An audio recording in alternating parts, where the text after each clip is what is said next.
Hello everyone, welcome back to the channel. Today we are going to understand one of the most important theories of Indian political thought, the Mandala theory given by Kautilya in his book अर्थशास्त्र। मतलब आज हम मंडल theory पढ़ने वाले हैं जो कौटिल्य के द्वारा दी गई है। Don't worry, I'll explain every English term in very simple Hindi with real world example so that you can easily understand and remember for exams. तो लेट्स गेट बिगिन। सबसे पहले मैं आपको बताने वाली कुछ बेसिक प्रिंसिपल मंडाला थ्योरी के। Neighbour is a natural enemy. A state sharing borders with you is your natural enemy.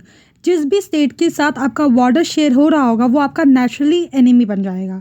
Reason same resources, border dispute, कुछ भी हो सकता है। Enemy's enemy is a friend. आपके दुश्मन का दुश्मन दोस्त होता। Distance reduce threat. जितना ज़्यादा दूरी होगी उतना ही ज़्यादा खतरा यानी थ्रेट कम होता रहेगा। Power determines behaviour. कोई भी स्टेट का बिहेवियर उसकी पावर पे डिटरमाइन करता है, डिपेंड करता है। सबसे पहले हम ये समझ लेते हैं व्हाट इज मंडाला थ्योरी, मतलब इसका बेसिक मीनिंग क्या होता है। देखिए, मंडाला थ्योरी का मतलब होता है सर्कल ऑफ स्टेट्स। तो कौटिल्य के अकॉर्डिंग इंटरनेशनल रिलेशन आइडियलिस्टिक नहीं होती बल्कि प्रैक्टिकल होते हैं। मतलब हर राजा अपनी पावर, सिक्योरिटी और एक्सपेंशन के बारे में सोचता है, विच इज़ ट्रू। इसीलिए कौटिल्य ने कहा है जो राजा बीच में होता है उसके आसपास के राज्य ऑटोमेटिकली उसके फ्रेंड या एनिमी बन जाता है। आप इस फोटो, इस डायग्राम के द्वारा समझिए।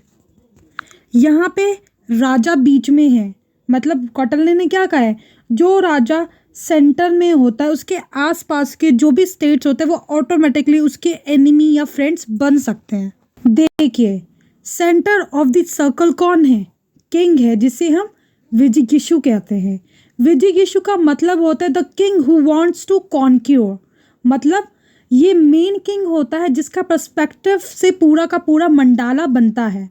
मतलब हिंदी में अगर मैं बोलूँ, ये वो राजा है जो अपना राज्य एक्सपेंड करना चाहता है। अगर मैं आपको रियल लाइफ एग्जांपल दूँ, अगर हम इंडिया को विजिगिशु मान लेते हैं तो ये जो पूरा का पूरा मंडाला थ्योरी है ना, ये इंडिया के अराउंड बनेगा। ठीक है, देखिए यहाँ पे फर्स्ट सर्कल आया है हमारा, जिसे हम इमीडिएट नेबर्स कहते हैं।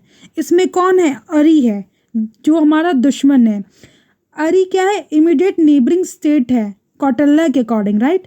तो कौटिल्य के according neighbour is always a natural enemy. मतलब जिस भी स्टेट के साथ, जो भी आपका नेबर स्टेट होगा जिसके साथ आप बॉर्डर शेयर करोगे, वो आपका नेचुरल एनिमी होगा। The reason border dispute, resources का कॉन्फ्लिक्ट और पावर राइवलरी, है ना। तो these are the main reason जिसके साथ हम बॉर्डर शेयर करते हैं, वो हमारा नेचुरल एनिमी होता है। मैं आपको रियल लाइफ एग्जांपल दूँ इंडिया के कॉन्टेक्स्ट में, तो जो पाकिस्तान और जो चाइना है वो अरी है। कौन है? अरी है, यानी हमारा एनिमी है, नेचुरल एनिमी। क्यों? क्योंकि इन दोनों के साथ ही हम बॉर्डर शेयर करते हैं।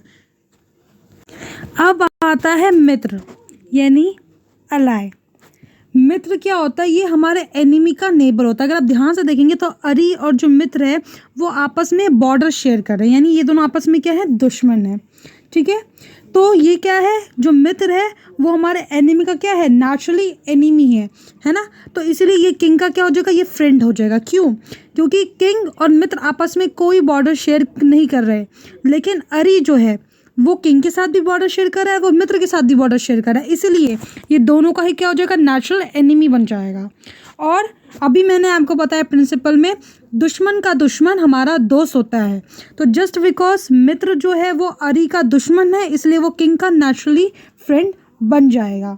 ठीक है, लॉजिक क्या है इसमें? एनिमी का एनिमी मेरा यानी इंडिया का दोस्त है। अगर एग्जाम्पल दूँ तो पाकिस्तान इंडिया का एनिमी है, ये पता ही होगा। पाकिस्तान के जो एनिमी है वो इंडिया के एली बन सकते हैं। मतलब जितने भी लोग हैं या जितने भी कंट्रीज़ हैं या देश हैं, वो जो कंट्री पाकिस्तान का दुश्मन है वो ऑटोमेटिकली नेचुरली इंडिया का दोस्त बन सकता है। आगे हम पढ़ने वाले हैं सेकंड सर्कल। ठीक है, इसके क्या एक्सटेंडेड रिलेशंस हैं। यहाँ पे अरी मित्र पढ़ने वाले हैं हम। ठीक है, अरी मित्र का मतलब होता है एनिमीज फ्रेंड। ठीक है, ये हमारे एनिमी का दोस्त होता है, यानी हमारा भी इनडायरेक्टली एनिमी होता है। फॉर एग्जाम्पल चाइना क्या है, इंडिया का एनिमी है, राइट। तो चाइना का जो दुश्मन है, दोस्त है, वो इंडिया का अरी मित्र होगा। वापस अच्छे से समझाती हूँ, जो चाइना है वो इंडिया का एनिमी है यानी दुश्मन है, इसीलिए जो चाइना के जितने भी दोस्त होंगे वो इंडिया के ऑटोमेटिकली दुश्मन बन जाएंगे। यानी हमारे दुश्मन के जो हमारे दोस्त हैं वो हमारे क्या है, वो हमारे दुश्मन हैं, ठीक है। अरी मित्र है वो अरी का दोस्त होता है, इसीलिए ये हमारे दुश्मन का दोस्त हो गया। तो इसीलिए विजिगिशु यानी इंडिया का क्या बन जाएगा, दुश्मन बन जाएगा। अगर मैं आपको इसका एक अलग एग्जाम्पल बताऊं तो सपोज करिए आपका कोई दुश्मन है और आपके उस दुश्मन का कोई दोस्त है, तो वो आपका दुश्मन कहलाएगा। क्यों? क्योंकि आपके जो दुश्मन का जो दोस्त है वो आपके अगेंस्ट में वर्क करेगा, तो इसीलिए वो आपका ऑटोमेटिकली नेचुरली एनिमी बन जाएगा, ना कि फ्रेंड। लेकिन वही कोई आपके दुश्मन का दुश्मन है तो वो आपका नेचुरली फ्रेंड बन जाएगा, क्योंकि वो आपके एनिमी के अगेंस्ट में वर्क करेगा, ना कि आपके। अब हम पढ़ने वाले हैं मित्र मित्र। क्या पढ़ने वाले हैं? मित्र मित्र। तो ये जो मित्र होता है ये हमारे फ्रेंड का फ्रेंड होता है, यानी हमारा जो दोस्त है उसी का ये दोस्त है, तो इसीलिए ये हमारे सपोर्ट में होता है, ठीक है। जनरली हमारे लिए फ्रेंडली या सपोर्टिव होता है, तो इसीलिए ये हमारा क्या होता है, फ्रेंड होता है, ना कि दुश्मन, ठीक है। जैसे इंडिया और यूएसए क्या है, वो आपस में अलाय हैं, दोस्त हैं, और यूएसए से जापान क्या है, वो उसका दोस्त है। अच्छे से बताती हूँ, देखिए इंडिया, ठीक है, ये INT मतलब इंडिया, और जो यूएसए हैं वो आपस में अलाय है यानी कि दोस्त है, ठीक है। अब यूएसए का दोस्त कौन है? यूएसए का दोस्त है जापान। क्या है? जापान। अब जस्ट बिकॉज जापान यूएसए का दोस्त है और यूएसए हमारा इंडिया का दोस्त है, तो इसीलिए जापान और इंडिया भी आपस में क्या होंगे, फ्रेंड्स होंगे। तो जापान को हम मित्र मित्र के एग्जाम्पल में ले सकते हैं। अब हम पढ़ेंगे अरी मित्र मित्र यानी एनिमीज ऑफ अलाइज फ्रेंड। ये थोड़ा कॉम्प्लेक्स है लेकिन एग्जाम पर्सपेक्टिव से काफ़ी ज़्यादा इम्पॉर्टेंट है।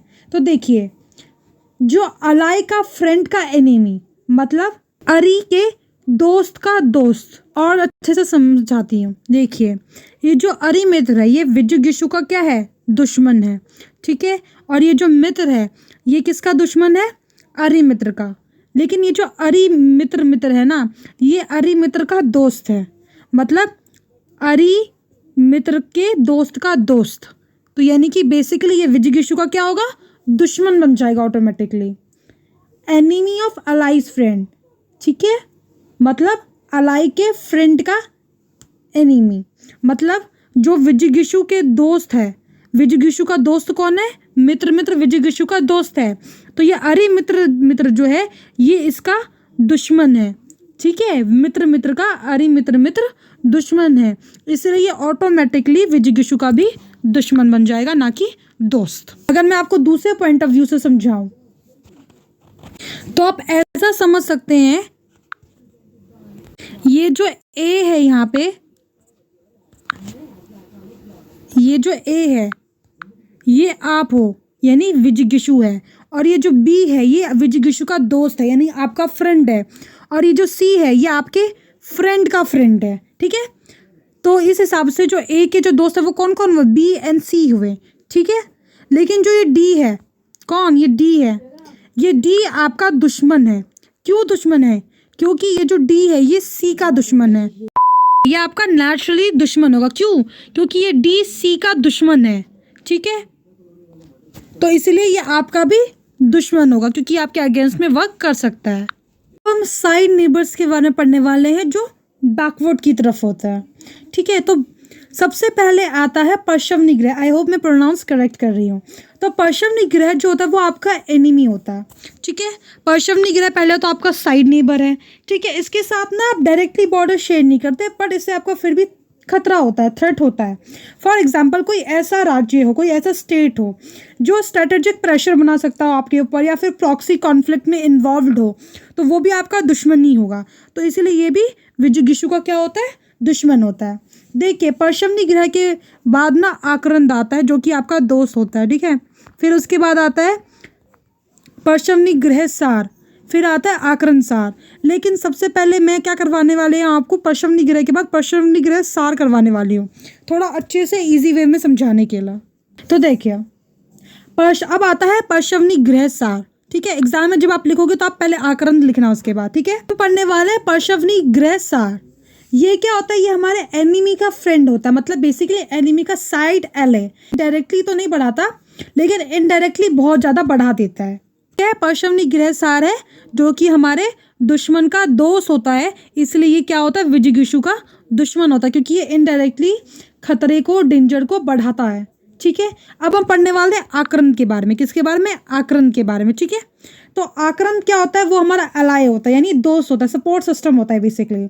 तो देखिए, जो आक्रंदा होता है ना, वो सपोर्टिव फ्रेंडली स्टेट जो क्राइसिस में हेल्प करे, मतलब बेसिकली ये हमें मुसीबत के टाइम में हेल्प करता है।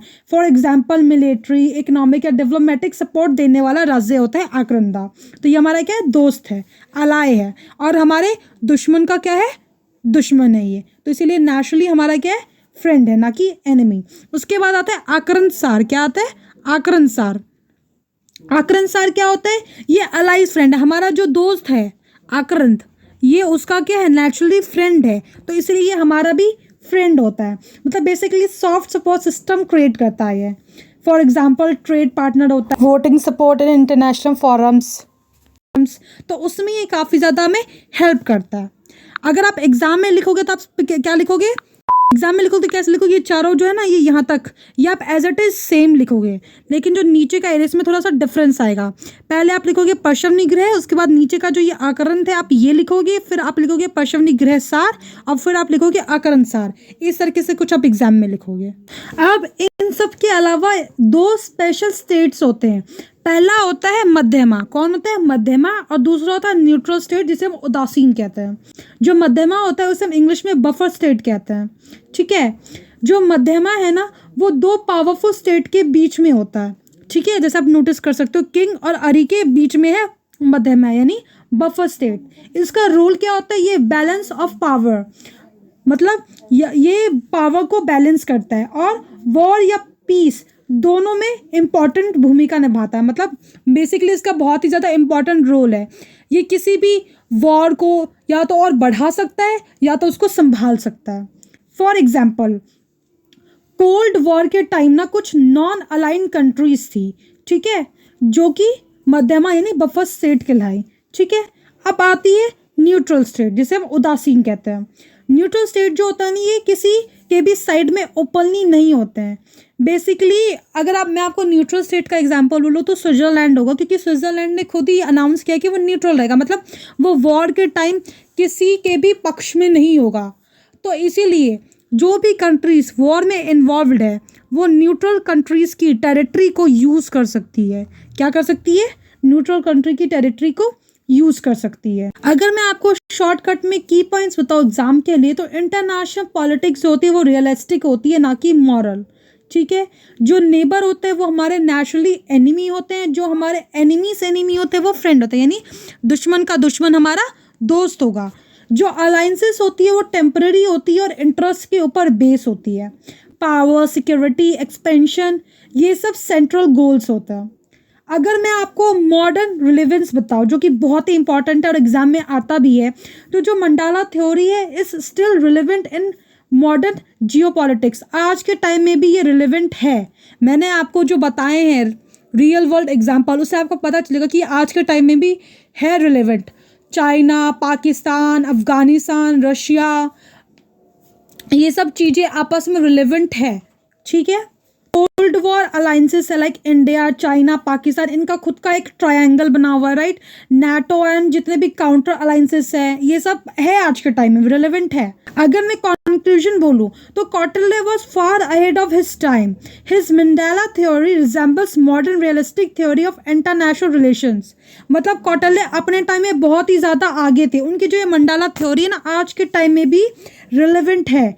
आज के टाइम में भी इंटरनेशनल रिलेशन के ऊपर ये निर्भर है।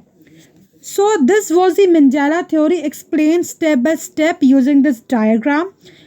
If you understood it, like the video, subscribe it with your friends and subscribe to the channel for more Indian political thought content.